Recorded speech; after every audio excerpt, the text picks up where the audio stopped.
Bonjour à toutes et à tous, j'espère que vous allez bien. Ici votre frère l'Afro-Canadien. Aujourd'hui, on va parler de santé mentale, ok?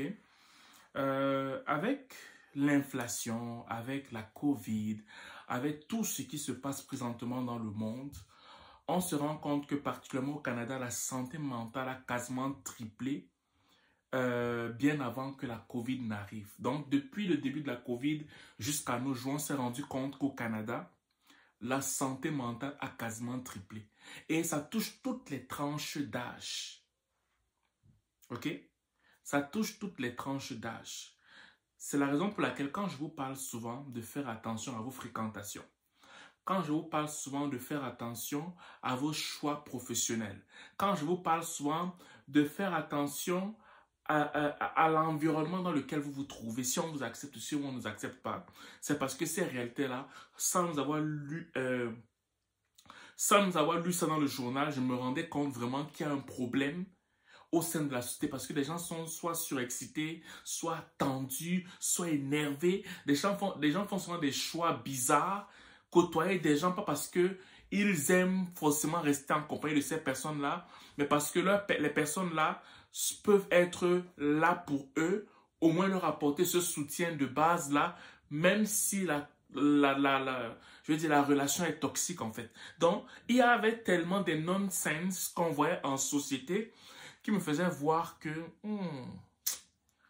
c'est difficile. L'inflation aussi n'aide pas en fait.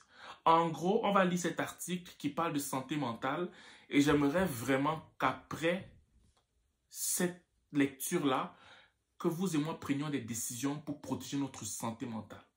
Voilà. Bien avant de continuer, de commencer la vidéo, je tiens seulement à vous dire que nous, on fait des rencontres virtuelles chaque samedi aux 2 semaines. Ok? Chaque 2 semaines de samedi, on fait des rencontres virtuelles. Et la prochaine rencontre virtuelle se fait ce samedi. Et si ça vous intéresse d'écouter comment ça se passe au Canada pour une meilleure intégration, ça me fait plaisir de vous voir durant la rencontre virtuelle dans le confort de chez vous. Donc, vous pouvez juste vous enregistrer sur le lien qui est en bas si vous m'écoutez sur YouTube, le lien qui est en haut si vous m'écoutez sur Facebook. Et si vous m'écoutez sur TikTok, vous m'écrivez juste en commentaire que vous voulez participer aux rencontres virtuelles. Ça me fait plaisir de vous envoyer le lien en aparté en fait. Voilà. Donc, aujourd'hui, on va parler vraiment de cet article qui est sorti qui dit que la santé mentale au Canada serait 3 fois plus précaire qu'avant la pandémie. Un nouveau rapport indique que la santé mentale au Canada est 3 fois plus précaire qu'avant la pandémie de COVID-19 et que l'accès aux soins varie considérablement d'une province et d'un territoire à l'autre. OK? Le rapport souligne par ailleurs que le Québec dispose d'une solide stratégie en matière de santé mentale, accompagnée de dépenses considérables. L'Association canadienne pour la santé mentale indique que 2,5 millions, écoutez très bien, 2,5 millions de personnes au Canada affirment ne pas pouvoir obtenir des soins dont elles ont besoin. Donc, malgré le fait que j'en ai à la santé mentale, oui, il y a la carte d'assurance maladie, mais malheureusement, selon ce qui est dit dans l'article là, la santé mentale n'est pas couverte en fait, ok? Que généralement les Canadiens ont besoin de dépenser de l'argent pour pouvoir avoir des services de santé mentale, à moins d'avoir une assurance.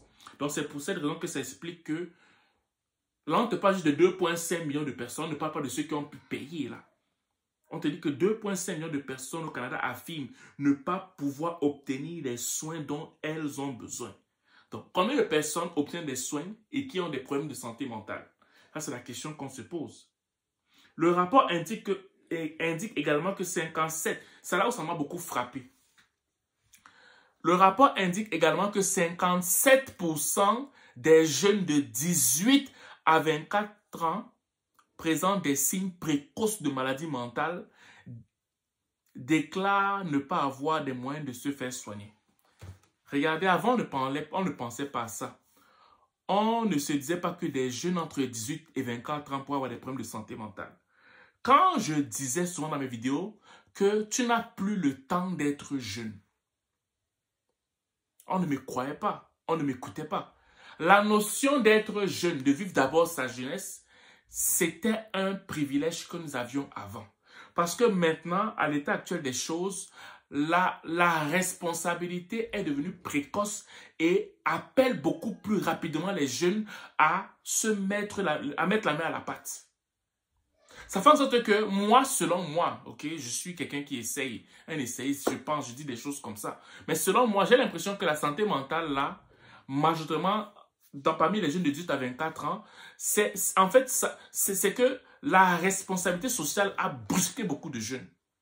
Faisant en sorte que, ils pensaient pouvoir vivre leur jeunesse, mais les réalités sociétales montraient aux jeunes là qu'en fait, non. Ici, tu n'as pas le temps d'abord de faire des erreurs, de jouer ta vie, de faire la Java. Et maintenant, quand tu as fini de faire la Java maintenant, ok, tu as commencé petit à petit à entrer en société. Non, ce n'est plus ça. Beaucoup de jeunes qui s'amusent comme ça, là, qui passent de partenaire en partenaire, qui ne sont pas sérieux dans leur emploi, qui font des bêtises comme ça, vont regretter. Parce que présentement, socialement parlant, ça n'épargne personne. Même les parents ont besoin du soutien de leurs enfants pour subvenir aux besoins du foyer. Donc avant, le jeune pouvait encore s'amuser et dire que oui, mon père m'aide, mais même papa, c'est difficile à cause de l'inflation. Même papa ne peut plus t'aider. On te dit, je vais relire cette partie-là.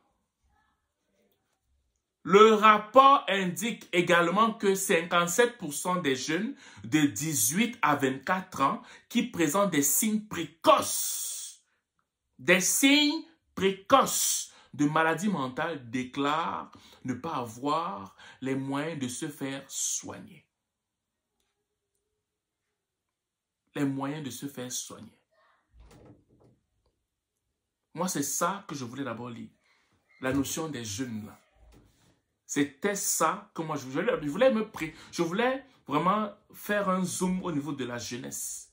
On dit que de 18 à 24 ans, il y a beaucoup là, dans cette tranche d'âge, on constate qu'il y a beaucoup de maladies précoces avec ces jeunes dans cette tranche d'âge. Bon, maintenant, toi, jeune qui penses que tu as le temps là. Et même, je suis même certain qu'il y a beaucoup de jeunes qui ont des maladies mentales, ils ne savent même pas. Là, ce sont même des jeunes à qui on a même dépisté la maladie mentale. Combien de jeunes à qui on n'a pas dépisté, ils marchent comme ça là. Tu vois comment le jeune est énervé, il dit n'importe quoi, il est frivole, il fait n'importe quoi, il est coupé du monde. Et pour lui, être coupé du monde est synonyme de responsabilité. Ou il va s'adonner à des idéologies, à la religion, à des choses que tu sens qu'il le fait, pas parce qu'il a besoin de s'approcher de l'au-delà, mais il le fait parce qu'il est perdu complètement. Et c'est là où on manipule beaucoup de jeunes, en fait. C'est là où on profite de ces jeunes-là. Toi, tu pensais que tu as 18 ans, tu as encore le temps. 19 ans, tu crois que tu avais le temps. 20 ans, 21, 22, 23, 24. On te dit que la tranche d'âge, là, on rend compte qu'il y a beaucoup de maladies mentales précoces. Donc, s'il te plaît, par rapport à tes choix de vie, tes choix de partenaire, tes choix de carrière, tes choix d'environnement, fais très attention parce que la maladie mentale présentement au Canada est très brutale.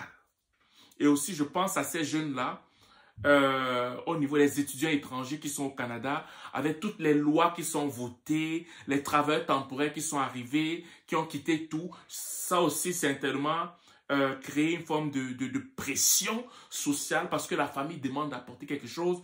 La famille a fait des prêts pour que le jeune parte maintenant, veut le renvoyer du Canada. Ça a généré beaucoup de pression psychologique générant des maladies mentales.